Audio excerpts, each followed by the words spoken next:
মুর্শিদাবাদ ও পশ্চিমবঙ্গ, এটা কি? এটা হচ্ছে লোয়ার রাইফেরিয়ান এলাকা, অর্থাৎ নদীর নিচের দিকের এলাকা।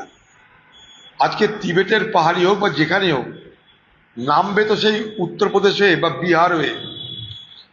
এই যে গন্ধক, বিহারের নদী, এ তো জল গন্ধকে ঢুকবে। নেপালের জল, নেপালের জল গন্ধকে ঢোকা মানে সেই জল তো যাবে কোথায়? সমুদ্র কোথায়?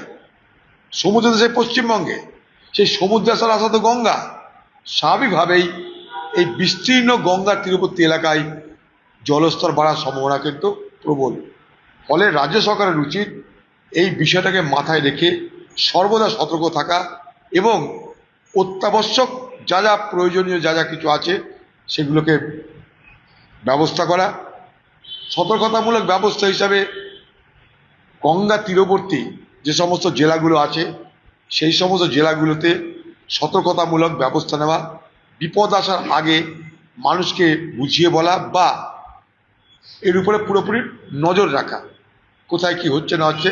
জল তো আর একদিন আসে না, আজ কাল পরশু বাড়তে বাড়তে বাড়তে তো কোথায় যাবে বুঝতে পারছি না আমরা। ফলে এটার উপরে খুবই নজর রাখা, ভিজিলেন্স রাখা উচিত বলে মনে করি।